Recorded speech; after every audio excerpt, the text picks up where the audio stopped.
సంత్ సేవాలాల్ మహారాజ్ ఆధ్యాత్మిక గురువే కాదు, బంజారాలను సమాజంలో చైతన్యపరిచిన గొప్ప వ్యక్తి అని రాష్ట్ర అటవీ పర్యావరణ మరియు దేవాలయ శాఖ మంత్రి కొండా సురేఖ అన్నారు.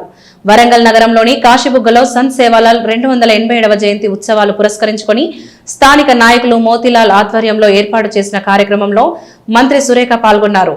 బంజారాల గురువు సంత్ సేవాలాల్ ఏప్రిల్ 15వ తేదీన 1739లో అనంతపూర్లో జన్మించాడు అని, బంజారా జాతి అభివృద్ధికి ఎంతో కృషి చేశాడని, ఆనాడు తండాలలో ఉన్న మూఢనమ్మకాలను నిర్మూలించడంలో సంత్ సేవాలాల్ మహారాజ్ ఎంతో కృషి చేశాడని, మద్యపానం ధూమపానానికి అందరూ వ్యతిరేకంగా ఉండాలని ఆనాడే ఆయన బోధించాడని, ముఖ్యంగా జీవహింస నిర్మూలించాలని సంత్ సేవాలాల్ మహారాజ్ అన్నాడు అని, ముఖ్యంగా మహిళలకు సమాన గౌరవం ఇవ్వాలని ఆనాడే సేవాలాల్ మహారాజ్ అన్నాడని, ఆయన ఆశయ సాధనలో ప్రతి ఒక్కరూ కృషి చేయాలని మంత్రి సురేఖ అన్నారు.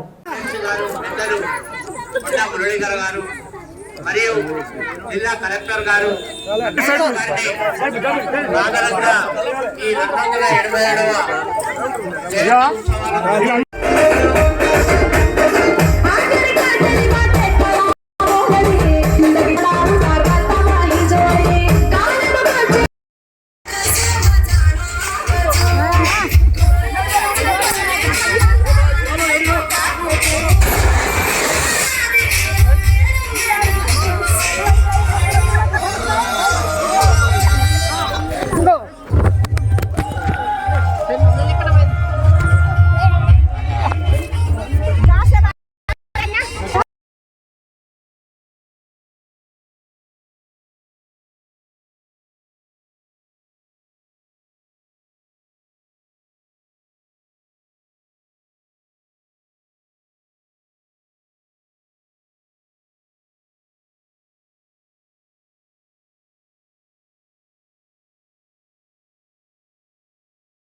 జరుపుకోవడం ప్రభుత్వ తరఫున చాలా ఆనందంగా ఉంది.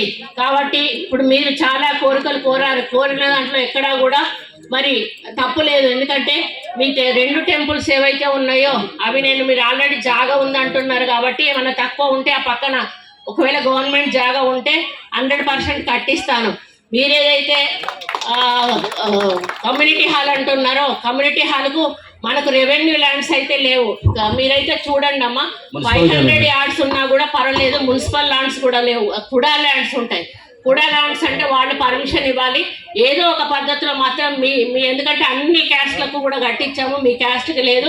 కాబట్టి 100% కట్టించాల్సిన బాధ్యత మనకుంది. కాబట్టి మీరు ఎక్కడెక్కడ ల్యాండ్స్ ఉన్నాయో ఫీజిబిలిటీ ఉన్న ల్యాండ్స్ చూసినట్టయితే కలెక్టర్ గారితో డిస్కస్ చేసి మేయర్ గారితో చెప్పి మనకు కావాల్సిన అమౌంట్ పెట్టించి వాళ్ళకు ఒక చిన్న పైన ఒక హాల్ కింద ఒక హాల్ వేస్తే చిన్న ఫంక్షన్ హాల్ లాగా వాళ్ళు చేసుకునేటువంటి అవకాశం ఉంటుంది.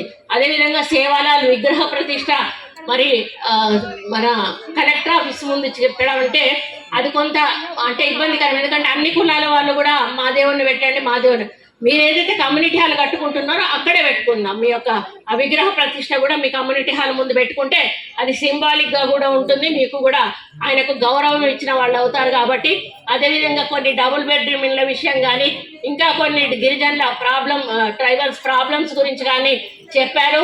మీరు రాతపూర్వకంగా తీసుకురండి. తప్పకుండా మా వల్ల అయ్యేటివన్నీ కూడా 100% మీకు చేస్తామని కూడా ఈ సందర్భంగా తెలియజేస్తా ఉన్నాను.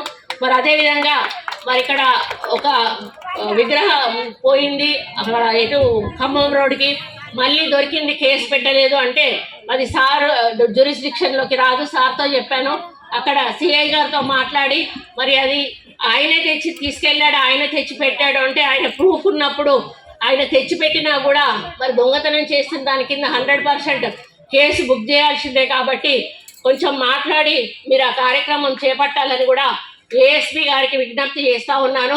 కాబట్టి మరి మనమందరం కూడా ఇప్పుడు కులాలకు అతీతంగా మతాలకు అతీతంగా అందరం పండుగలు జరుపుకుంటా ఉన్నాం.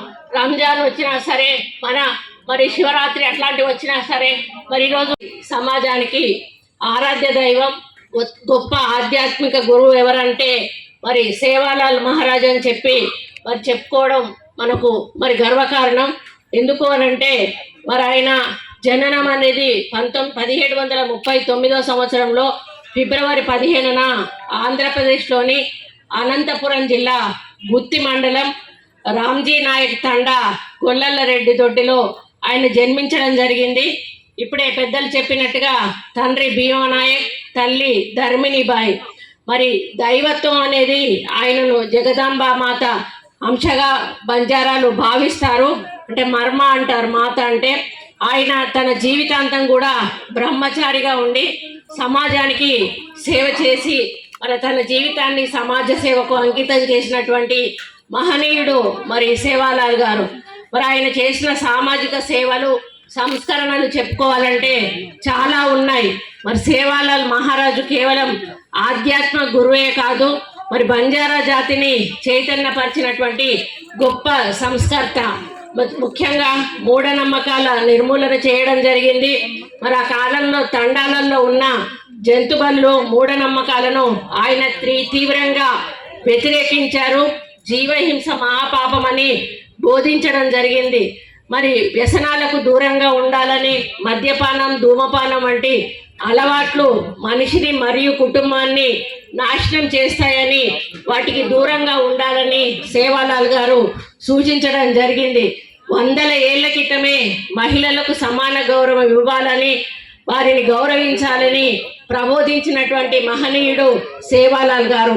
మరి ఆయుర్వేదం ఆయనకు మరియు ప్రకృతి వైద్యాల్లో అపారమైన ప్రజ్ఞ ఉండేది.